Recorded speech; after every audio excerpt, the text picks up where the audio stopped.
Pronto aí, pessoal? Bora lá então. Na aula de hoje nós vamos falar de um filósofo contemporâneo chamado Alexander Herzen. Ele vai desenvolver uma doutrina socialista, mas um socialismo que divergia do socialismo de Marx. Marx acreditava que o socialismo deveria se concretizar através de uma revolução armada. Para o Alexander Herzen, esse socialismo aqui ele deve brotar de uma espontaneidade, de uma organização do próprio povo, especialmente dos camponeses. Ele era crítico da perspectiva marxista, porque Marx acreditava que o capitalismo e o processo de industrialização iria levar à exploração a um tal ponto que os operários, os trabalhadores, iriam perceber esse nível de exploração, iriam começar a se organizar. A partir dessa organização, eles iriam tomar o poder e implantar a ditadura do proletariado.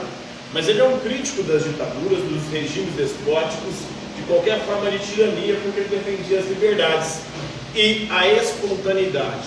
Para ele que era um russo, e na Rússia a maior parte da população morava no campo, para ele o socialismo seria um socialismo rural, onde os camponeses iriam produzir e dividir de forma igualitária tudo aquilo que fosse produzido, e não um socialismo industrial, revolucionário e ditatorial como queria o Marx. Ele viveu aí de 1812 a 1870, no século XIX, e ele vai ser um crítico não só do socialismo marxista, mas também das repúblicas, dos regimes republicanos. Por exemplo, foi aqui também nesse contexto histórico, um pouco depois, em 1889, nós temos a proclamação da República aqui no Brasil. No processo de independência da América Latina, da América Espanhola, praticamente todos os países que se tornaram independentes se tornaram repúblicas. Só dois que não se tornaram repúblicas foi o Brasil e o México, mas depois passaram pelo processo republicano. Mas mesmo na República, nós tivemos regimes aí que não era o que pelo menos o nome República diz. República vem do latim res, que é coisa, pública em latim é do povo. Depois da proclamação da República, teoricamente, o governo ia se voltar para os interesses do povo. Mas foi isso que aconteceu? Ele vai ser crítico mostrando que não. Não é isso que acontece no processo republicano. Os países republicanos não estão interessados na vontade, nos interesses, nas necessidades do povo, mas é atender às necessidades de uma elite. Na verdade, o que houve foi uma troca de quem estava no poder, de uma elite por outra. E o povo continuou a ver navios, a não participar do processo, a ter a sua liberdade restrita e limitada. Então ele vai fazer uma crítica revolucionária, principalmente à revolução marxista, vai criticar também as revoluções burguesas republicanas. Então, para ele, todas as revoluções elas usam de violência e implantam regimes tirânicos. Nós tivemos as revoluções burguesas na Europa, a Revolução Inglesa, a Revolução Francesa, tivemos a independência dos Estados Unidos. Todas essas revoluções, para ele, foram revoluções tirânicas, que só trocaram quem estava no poder e o povo continuou alheio a esse poder, a processo político. E Marx também vai ser a mesma coisa. O socialismo marxista, ou aquilo que Marx pretendia fazer, com certeza levaria, ele morreu antes das revoluções marxistas, mas ele acreditava que levaria a regimes tirânicos, e foi o que aconteceu. No século XX, a gente viu a Revolução Russa, a gente viu a Revolução Cubana, a gente viu a Revolução Chinesa, todas elas levaram a governos tirânicos. Ele defendia um socialismo, mas um socialismo espontâneo, onde os indivíduos percebessem que era melhor se unirem e partilharem aquilo que produziam do que fazer revoluções violentas. Então essa reflexão começa em 1748, no século XVIII. Montesquieu é um defensor da divisão dos três poderes. Na verdade, ele é um defensor dos regimes republicanos ou das monarquias constitucionais. Então, ele defendia que o governo, o Estado, deveria ser dividido em três poderes. Quais são os três poderes do Estado? Legislativo, executivo e judiciário. O executivo executa, administra de acordo com as leis. O legislativo faz as leis, o judiciário julga de acordo com as leis. Quem defendeu, o primeiro teórico a defender essa divisão dos três poderes foi Montesquieu. Ele analisou diferentes formas de governo, fazendo uma distinção entre república seria um governo montado para os interesses do povo. O povo iria escolher os seus governantes, que deveriam governar de acordo com os interesses do povo. A monarquia, onde ali você tem um rei ou um imperador no poder. Esse poder aí é um poder hereditário, passado de pai para filho. Essa monarquia pode ser constitucional, baseada numa constituição, num conjunto de leis. Essas leis muitas vezes podem buscar atender ou não os interesses do povo. E o despotismo, que é a tirania, os governos autoritários, que são as ditaduras, né?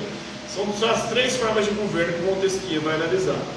E o Alexander Herzen vai criticar todos esses governos aqui. A monarquia coloca uma elite no poder, uma elite hereditária, que é a nobreza, os nobres. A república pôs no poder a burguesia, os ricos, os empresários, os donos das fábricas. E o despotismo geralmente é um ou outro ali que vai para o poder também, que é um governo autoritário e violento.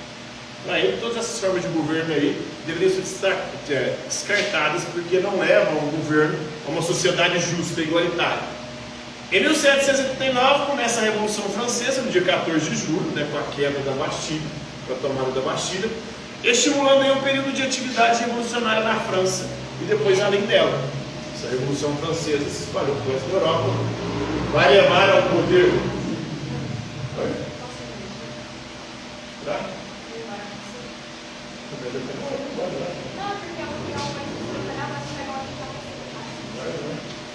Então, depois da Revolução Francesa, foram 10 anos de processo revolucionário, de 1889 até 1899.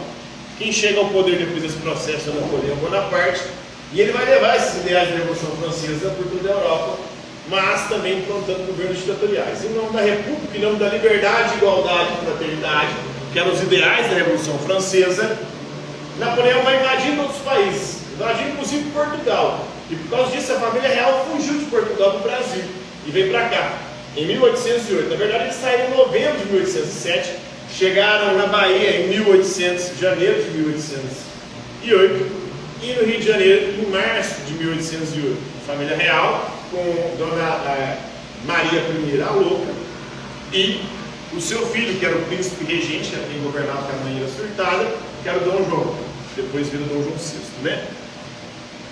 Então, olha aí, em nome da República, em nome do povo, em nome da liberdade, igualdade e fraternidade, regimes ditatoriais sendo implantados na Europa, né? Em 1861 a servidão foi abolida na Rússia, ele era russo, participou desse processo, né? A Rússia vivia num sistema praticamente feudal, a maior parte da população morava no campo, tinha senhores feudais praticamente, né? Tinha um czar, que era uma espécie de imperador, né? Alexandre II, depois da crescente pressão aí dos liberais e dos radicais. Em 1890 o Partido Social Democrático Alemão foi legalizado, o primeiro partido aí, socialista, vamos dizer assim, mas é um socialismo reformista, não revolucionário como o de Marx. Não era para chegar ao poder, ele queria chegar ao poder através do voto. Algo aí inspirado nas ideias de Alexander Herzen, né? Foi legalizado e tomou um caminho de um partido socialista reformista, que busca instituir o socialismo não através de uma revolução da violência e de armas, mas através do convencimento da espontaneidade da população, através do voto, no caso aqui, né? Em 1917 nós tivemos a Revolução Russa, que foi um processo revolucionário, esse violento, né? Que varreu o regime czarista, matou o czar na época, né? No primeiro momento levou os mencheviques ao poder, depois os bolcheviques fizeram a revolução tirando os mencheviques, que eram a minoria burguesa.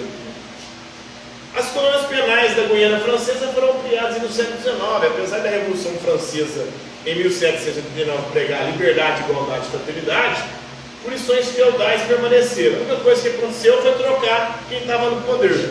Quem estava no poder na França antes da Revolução Francesa era a nobreza. Depois da Revolução Francesa foi a burguesia. Só trocou. E o povo continua a ver navios. O povo continua a não ter acesso, a não ver os seus interesses, suas necessidades atendidas. Então, o Alexander Herzen vai ver todo esse processo acontecendo, vai criticar a República, vai criticar também o socialismo revolucionário de Marx, ali nos moldes de Marx, e vai defender um socialismo espontâneo, socialismo reformista, especialmente o socialismo agrário, porque ele era russo, a maior parte da população russa morava no campo, e ele acreditava que as cidades grandes A industrialização, esse processo, corrompia os seres humanos. Mais ou menos com o que fala ali, tinha um carrego cardíaco nas suas músicas, já ouviram? O mundo velho está perdido, já não direita mais. As músicas que falam do sujeito que saiu do campo e foi para a cidade, a mulher que vestida, começa a usar batom, sei lá. Isso para eles é um processo de corrupção.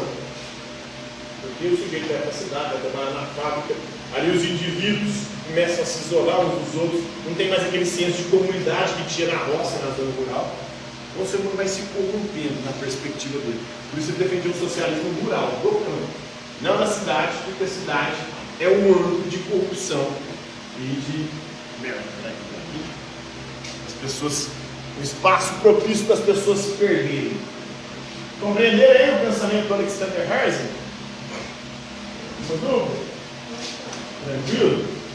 Moral? Então, por hoje é isso aí.